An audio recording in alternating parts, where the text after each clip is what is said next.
This is Mohammad Hamza Aqeel और आज का जो हमारा लेक्चर है वो फिज़िक्स पे first year physics chapter number 6 gravitation.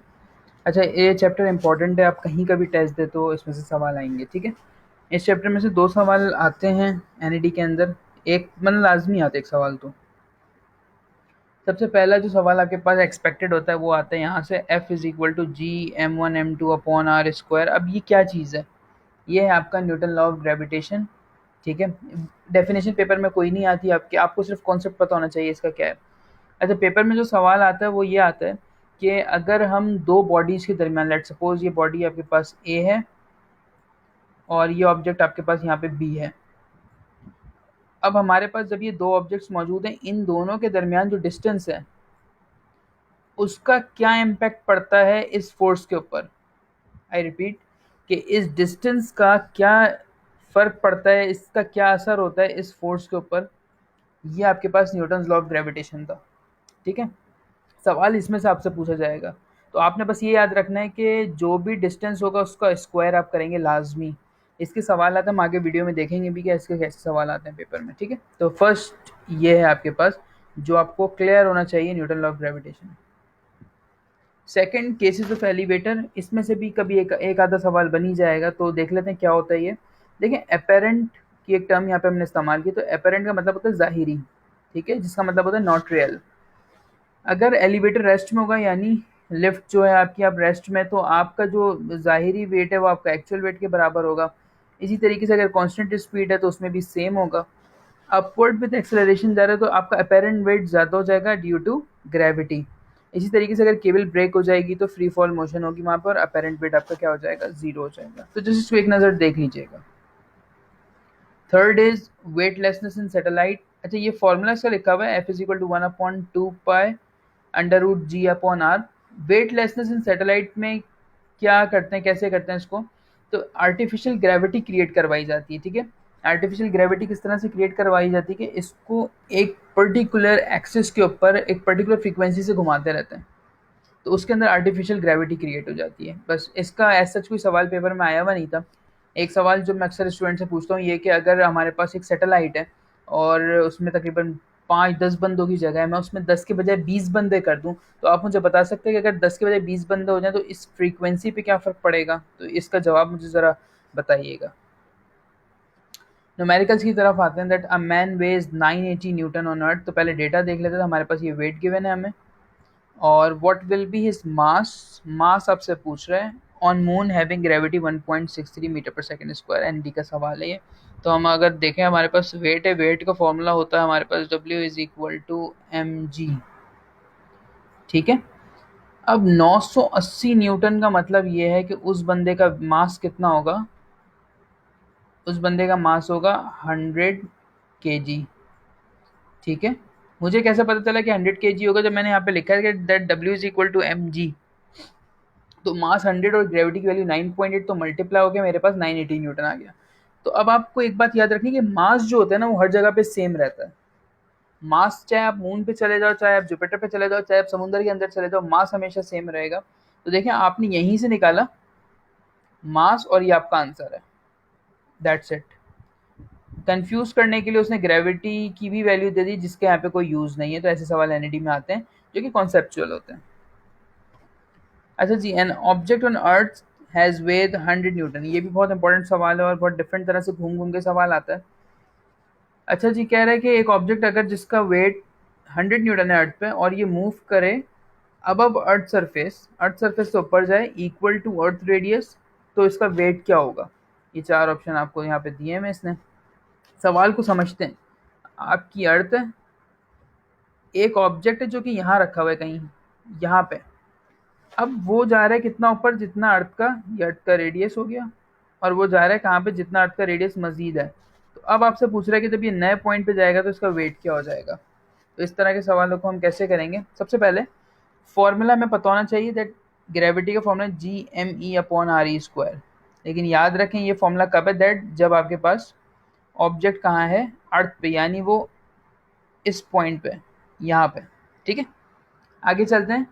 लेकिन जब हम अर्थ की सरफेस पे, तब तो ये फॉर्मूला है, लेकिन जब हम अर्थ की सरफेस से वेरी करेंगे ना, या तो ऊपर जाएंगे या नीचे जाएंगे, तो फिर फॉर्मूला चेंज हो जाएगा। क्या हो जाएगा वो, स्मॉल जी हो गई। G dash is equal to ji M E upon R E dash square, यानी वेरी कहाँ पे करेगा, सिर्फ आर ई, क्योंकि देखें जी तो कांस्टेंट वैल्यू है, एम ई भी कांस्टेंट वैल्यू है, आर ई वेरी करेगा आपका, ठीक है।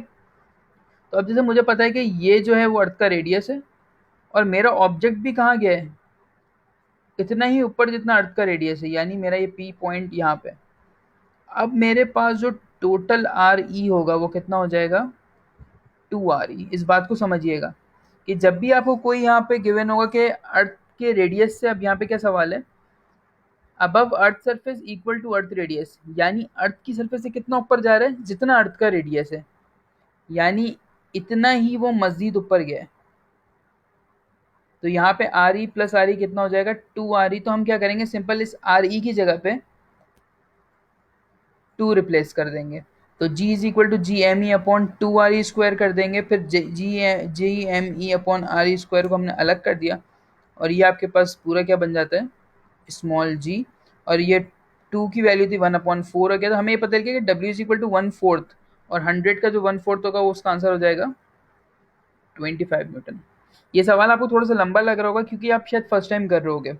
अब ये फर्स्ट टाइम आपने किया तो ये इतना लंबा प्रोसीजर है इसका। अब जब भी कोई सवाल आएगा आपके पास पेपर में, फॉर एग्जाम्पल अब वो कहता है कि 100 न्यूटन वेट है या 500 न्यूटन वेट है, और पॉइंट जो है अबव अर्थ सरफेस, आप कह रहे हैं कि 2 टाइम्स अगर चला जाए, फॉर एग्जाम्पल सवाल आ जाए, लेट सपोज ये अर्थ का रेडियस है, अब ये कह रहे हैं 2 टाइम चला जाए, यानी 1, और फिर ये चला जाए इससे भी ऊपर मजीद 2, यानी अब जो टोटल आपके पास रेडियस हो जाएगा वो हो जाएगा 3, और जब आप इसको सॉल्व करोगे तो ये हो जाएगा 1/9 टाइम्स ऑफ वेट।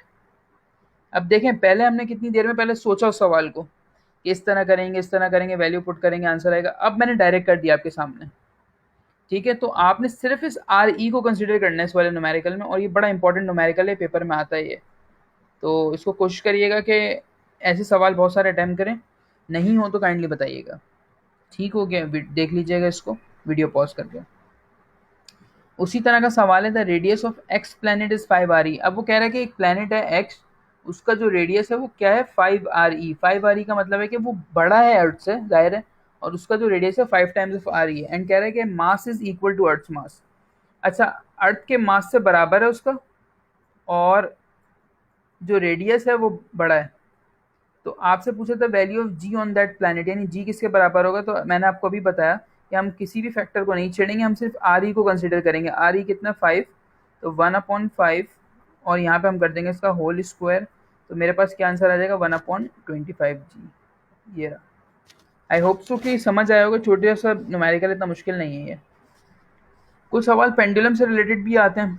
अब वो किस तरह से आते हैं, टाइम पीरियड ऑफ पेंडुलम हमने पढ़ा है, बचपन से पढ़ते आ रहे हैं सारी चीज़ें। T is equal to 2π√L/G, सही। अच्छा, अब इसके सवालों में क्या है कि देखें, इसमें है ही टोटल 2 चीज़ें, या तो लेंथ है या ग्रेविटी है। सवाल मैंने लिखा नहीं, सवाल सुन लें आप। सवाल ये होगा कि अगर हम कराची से इसको मरी में शिफ्ट कर रहे हैं, सिंपल पेंडुलम का टाइम पीरियड लेट सपोज पहले आ रहा है 10 सेकेंड, और हम इसको ले गए कराची से मरी, और मरी की आपको ग्रेविटी बता दे, सब बता दे, कहेगा फिर आप टाइम पीरियड पे बताओ क्या फ़र्क पड़ेगा।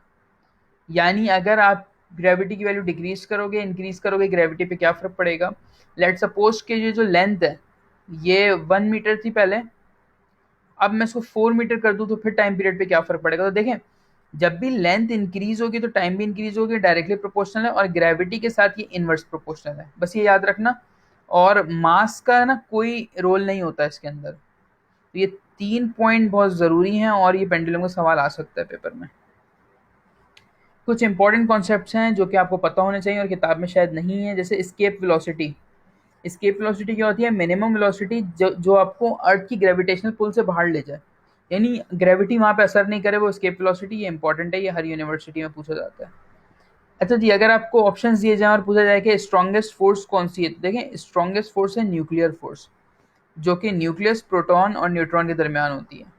लॉन्ग रेंज सबसे फोर्स है वो है आपकी ग्रेविटेशनल फोर्स, और इक्वेटर पे अगर आपकी बॉडी है तो वो वेटलेस हो जाएगी।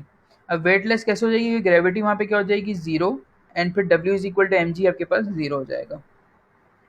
ठीक है। अच्छा, अब हम करेंगे एनईडी के कुछ पास्ट पेपर सॉल्व करते हैं इसके, और फिर देखते हैं कि कैसा रहता है हमारे पास रिजल्ट इसका।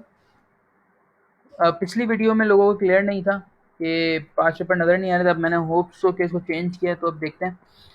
पहला सवाल, which one of the following can be used to determine the mass of the earth. ये तो बहुत आसान सवाल है कि अर्थ का मास हम न्यूटन लॉ ऑफ ग्रेविटेशन से कर सकते हैं। As we go below the surface of the earth, अब कह रहे देखें अर्थ की सर्फेस से आप ऊपर जाएं या नीचे जाएं हमेशा डिक्रीज ही होगा वो, क्लियर है। अब कह रहा है person has a mass of 70 kg over the surface of earth, his mass on the moon will be. अब देखिए 70 kg मास जब अर्थ पे है, इसी तरीके से मून पे भी वही मास होगा। देखिए मास कभी चेंज नहीं होता, आपको पहले बताया था ये, ठीक है। If the distance between two mass particle is half, अब ये एक अच्छा सवाल है, आप लोग करिएगा और फिर मुझे बताइएगा कि हुआ या नहीं। पहला जो फॉर्मूला आपको पढ़ा था, F is equal to ji M one M two upon R square, ये वहां से होगा, ठीक है।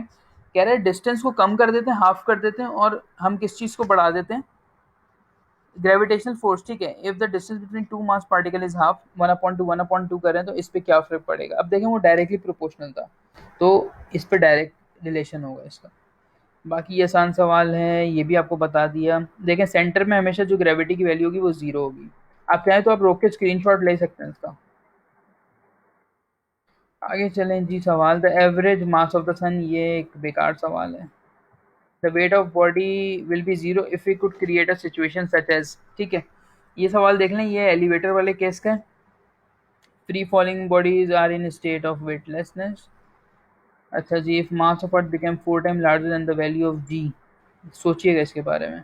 ये एक ही formula, g is equal to ji M E upon R E square, सारे सवाल वहीं से होंगे। आर्टिफिशियल ग्रेविटी आपको बताया वेटलेसनेस वाले में कि कैसे करवाते हैं इसको। और इसके अलावा the force with which earth attracts other bodies, ठीक है। ये सारी चीज़ें 28 सवाल हैं, काइंडली ये तो लाजमी करिएगा 28 सवाल, ये तो एन के सवाल हैं सारे 5 पेपर के। इसके अलावा कोई और सवाल हो तो बिल्कुल पूछ लीजिएगा। और जो मैंने मेरी स्लाइड्स